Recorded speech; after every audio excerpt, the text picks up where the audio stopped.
Hyderabad JNTU incharge వీసీగా professor Balakrishna Reddy బాధ్యతలను స్వీకరించారు. విద్యార్థులకు మౌలిక వసతితో పాటు నాణ్యమైన విద్య అందించడమే లక్ష్యంగా ముందుకు సాగుతామని ఆయన తెలిపారు.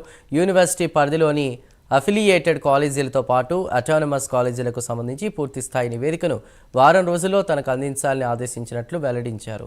తెలంగాణ రాష్ట్ర ఉన్నత విద్యా మండలి చైర్మన్గా విధులు నిర్వహిస్తూనే ఎక్కువ సమయం యూనివర్సిటీలో ఉండేందుకు చూస్తానని బాలకృష్ణారెడ్డి తెలిపారు. In charge vice chancellor JNTU Hyderabad.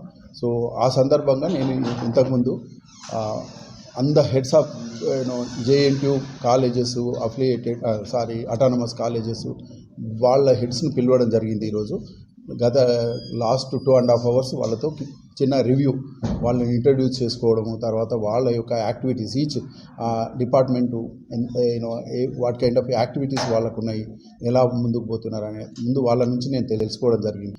తెలుసుకొని నేను కూడా వాళ్ళకు ఒక రోడ్ మ్యాప్ నెక్స్ట్ వీక్లో ఒక రిపోర్ట్ సబ్మిట్ చేయడం అనేది జరిగింది. దేని మీద అంటే స్టూడెంట్ వెల్ఫేర్ యాక్టివిటీస్ ఏదైనా కానీ మనకు ఎట్లుండాలంటే I ask them prepare a detailed report consisting ఏంటంటే రీజన్స్, తర్వాత వాట్ కైండ్ ఆఫ్ మెజర్స్ మనం ఎలాంటి మెజర్స్ తీసుకోవాలి యూనివర్సిటీ బాగుపడాలంటే, what kind of best practices మనం ఫాలో కావాలి, తర్వాత ఇంప్రూవ్మెంట్స్ సజెషన్స్. బికాజ్ వాళ్ళంతా ఫీల్డ్లో ఉన్నారు. ఇప్పుడు ఈ కాలేజెస్ ప్రిన్సిపాల్స్ డైరెక్టర్స్ వాళ్ళకు బాగా తెలుసు ఏ రకమైన సమస్యలు వస్తాయి.